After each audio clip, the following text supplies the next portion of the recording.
Assalamualaikum warahmatullahi wabarakatuh. Kami dari kelompok 7 yang beranggotakan 1 Megasari Amrohi dengan NIM 249, yang kedua yaitu Ayu Kurniawati dengan NIM 160, yang ketiga yaitu Marita Anggraini dengan NIM 100, yang keempat yaitu Kansa Amelinda Fauzia dengan NIM 240, yang kelima adalah Happy Valentina dengan NIM 224, yang keenam adalah Nur Anika Intan dengan NIM 242, yang terakhir yaitu Sinta Cahyani Putri dengan NIM 252. Di sini kami akan mempresentasikan tentang tugas flowchart di FD dan IRD, pengertian dari kelompok kami. Sistem akuntansi dan data basa. Studi kasusnya yang pertama yaitu ada sebuah perusahaan retail printer Nova INK yang menerima pesanan dari para pelanggannya. Yang kedua itu Nova INK memesan tinta ke sebuah perusahaan tinta Parker, kemudian membagikannya ke setiap pelanggan. Pengertian 1. Flowchart.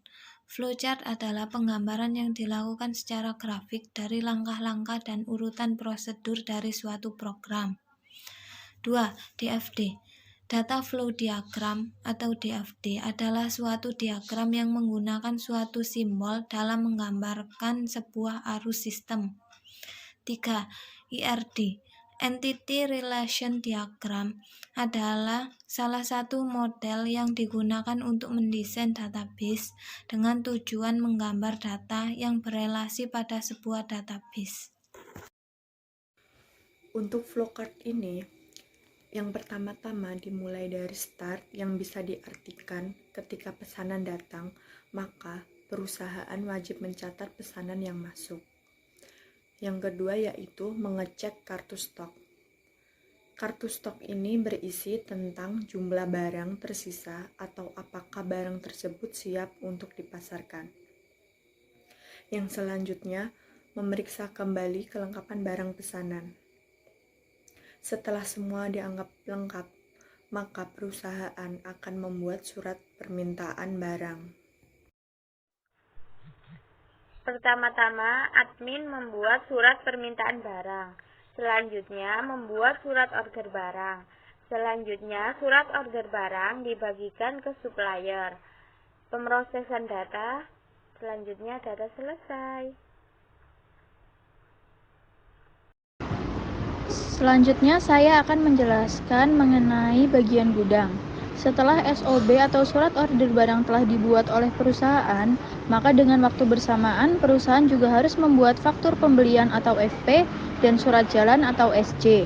Setelah surat-surat lengkap, maka akan diteruskan ke bagian yang akan memeriksa kembali kelengkapan surat seperti faktur, surat jalan, dan surat order barang. Setelah surat sudah dicek kelengkapannya, maka akan diteruskan ke bagian yang bertugas untuk membuat tanda terima barang. Tanda terima barang inilah yang akan diberikan juga kepada supplier.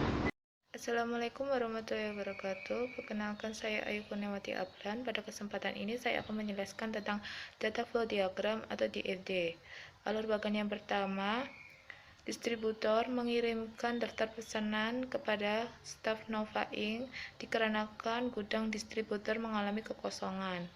Staf Nova Inc. menerima daftar pemesanan dan melakukan pengecekan barang dan penginputan daftar pesanan yang telah dilakukan.